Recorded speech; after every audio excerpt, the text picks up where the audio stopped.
শেষ পর্যন্ত গুঞ্জন হলো সত্যি। রেকর্ড দামে আইপিএল নিলামে দল পেয়েও খেলা হচ্ছে না মুস্তাফিজুর রহমানের। নেপথ্যে দুদেশের রাজনৈতিক বৈরী সম্পর্ক আর ভারতীয় উগ্র হিন্দুত্ববাদীদের হুমকি। গেল 16 ডিসেম্বর আইপিএল মিনি নিলামে ফিচকে 9 কোটি 20 লাখ রুপিতে দলে ভেড়ায় সাবেক চ্যাম্পিয়ন কলকাতা নাইট রাইডার্স। কিন্তু এখন ভারতীয় ক্রিকেট বোর্ড কেকেআরকে নির্দেশ দিয়েছে মুস্তাফিজকে বাদ দিতে। দুদেশের চলমান পরিস্থিতিতে বিসিসিআই কেকেআরকে তাদের একজন ক্রিকেটারকে ছাড়ার নির্দেশ দিয়েছে। বাংলাদেশি মুস্তাফিজুর রহমানের বদলি হিসেবে অন্য কাউকে দলে নিতে চাইলে কেকেআরকে সে সুযোগ দেওয়া হবে। মুস্তাফিজ দল পাওয়ার পর থেকে বিদ্বেষ ছড়াচ্ছে ভারতীয়রা, যেখানে এগিয়ে ক্ষমতাসীন বিজেপি। এমনকি কলকাতার মালিক বলিউড সুপারস্টার শাহরুখ খানকে বিশ্বাসঘাতকের তকমা দিয়েছেন দলটির নেতা সঙ্গীত সোম।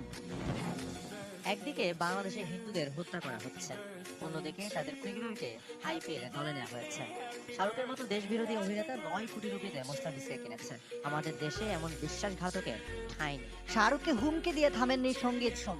তার আক্রোশ মুস্তাফিজকে ঘিরেও আইপিএল খেলতে গেলে বিমানবন্দরের বাইরে পা ফেলতে দেবেন না বলেও হুমকি দিয়েছেন। কেবল বিজেপি নেতা সোমই নন, শাহরুখ বিরাগ ভাজন হয়েছেন হিন্দু আধ্যাত্মিক গুরুদেরও। কেকেআর যদি তাকে দল থেকে বাদ না দেয় তাহলে এর পরিণাম খারাপ হবে। এখনো সময় আছে শাহরুখের ভুল শুধরানোর, না হলে পরিস্থিতি আয়ত্তের বাইরে চলে যাবে। এমন পরিস্থিতিতে ফেব্রুয়ারিতে ভারতে বিশ্বকাপ খেলতে যাওয়ার কথা বাংলাদেশের। কলকাতার ইডেন গার্ডেন্সে টাইগারদের 3 ম্যাচ।